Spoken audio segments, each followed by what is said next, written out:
MLC Kalvakuntla Kavitha అరెస్టును నిరసిస్తూ BRS party ఆధ్వర్యంలో యాదగిరిగుట్ట స్థానిక ఎంఆర్ఓ ఆఫీస్ ముందు పెద్ద ఎత్తున నిరసన చేపట్టారు. ఈ సందర్భంగా తక్షణమే కవితను విడుదల చేయాలని ప్రధానమంత్రి నరేంద్ర మోడీ దిష్టిబొమ్మ దగ్ధం చేశారు. దీంతో కొంత మేరకు ట్రాఫిక్ జామ్ జరిగింది.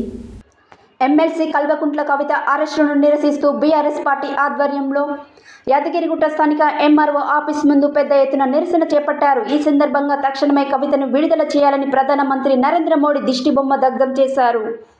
దీంతో కొంత మేరకు ట్రాఫిక్ జామ్ జరిగింది. పోలీసులు వచ్చి నిరసనకారులను అక్కడి నుంచి పంపించి వేశారు. ఈడీ ఎమ్మెల్సీ కవితను విడుదల చేయని పక్షాన పెద్ద ఎత్తున ఉద్యమాలు, ధర్నాలు కొనసాగిస్తామని బీఆర్ఎస్ శ్రేణులు తెలిపారు.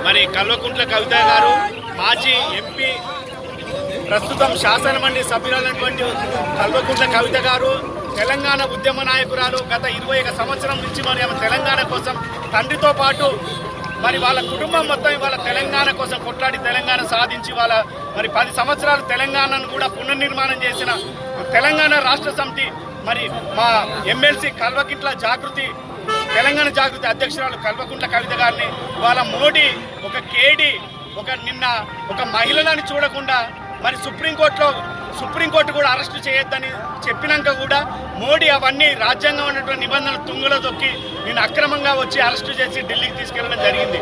ఇది నిజంగా రేపు జరగబోయే ఎన్నికలలో మరి ఖచ్చితంగా బీజేపీ పార్టీ, కాంగ్రెస్ పార్టీ కనుమరుగతే అనే భయంతో వాళ్ళ కేసీఆర్ గారిని మానసికంగా దెబ్బ కొట్టాలనే ఉద్దేశంతో వాళ్ళ కల్వకుంట్ల కవిత గారిని అక్రమంగా అరెస్టు చేసి వాళ్ళ నిర్బంధించారు.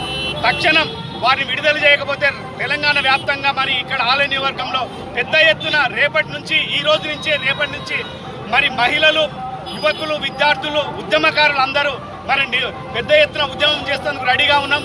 కాబట్టి తక్షణం బీజేపీ గవర్నమెంట్, ఇటు రాష్ట్ర గవర్నమెంట్ రేవంత్ రెడ్డి కూడా మరి సిగ్గు శరం లేకుండా 100 రోజుల సందర్భంగా ఇవాళ కవిత గారిని అరెస్ట్ చేయడం జరిగింది. న్యాయస్థానం కూడా ఈ రోజు ఏదైనా అరెస్ట్ చేయమని చెప్పడం జరిగింది. అదేవిధంగా మోడీ గారి కన్సర్న్లలో ఈరోజు ఈడీ ఎన్ఫోర్స్మెంట్ డైరెక్టివ్ పనిచేస్తూ ఇవాళ అక్రమంగా అరెస్ట్ చేసిరు. ఎందుకంటే ఇప్పుడు రాబోయే ఎలక్షన్లలో, పార్లమెంట్ ఎలక్షన్లలో ఏంటంటే బీఆర్ఎస్ పార్టీ 16 ఎంపీలు గెలుచుకుంటారనే ఉద్దేశంతో ఇవాళ ఏదేమైనప్పటికీ ఎందుకంటే వాళ్ళ కుటుంబాన్ని అప్రతిష్టపాలు చేయడం కోసం, ఎందుకంటే ప్రచారంలో జరగకుండా ఇవాళ కుటుంబాన్ని, ఎందుకంటే కేసీఆర్ గారిని డిమోరలైజేషన్ చేసిన వ్యక్తిగతంగా డిమోరలైజ్ చేసినట్టయితే ఎందుకంటే ప్రచారంలో తిరగడం ఉద్దేశంతో ఈరోజు అరెస్ట్ చేయడం జరిగింది. దారుణాలకు ఎదుర్కోవడం చాలా బాధాకరం విషయం కనుక మరియు రాజ్యాంగ పరంగా, చట్టబద్ధ పరంగా మరి అరెస్టు చేయకుండా ఆమోదం వచ్చినా మళ్ళీ ఈరోజు ఈ నిర్ణయం తీసుకోవడము, మరి రేపటి ఎలక్షన్లో మరి ఇద్దరు కుమ్మక్కయ్యి మరి కేసీఆర్ గారిని అనగదొక్కాలన్న ఉద్దేశంతో కుట్రలు జరుగుతున్నాయి కనుక మరి కల్వకుంట్ల కవిత గారిని అరెస్టు చేయకపోతే మరి ఉద్యమం నుండి పోరాడిన నాయకురాలు కనుక ఆమెతో పాటు మహిళలు అందరూ తరలి వచ్చి పెద్ద ఎత్తున పోరాటం చేస్తామని తెలియజేస్తూ మరి ఇలాంటిది మళ్ళా జరగకుండా మరి కవిత గారిని త్వరలో విడుదల చేయాలని కోరుకుంటూ మరి ఉద్యమం అప్పటి వరకు ఆగదని తెలియజేస్తున్నాం.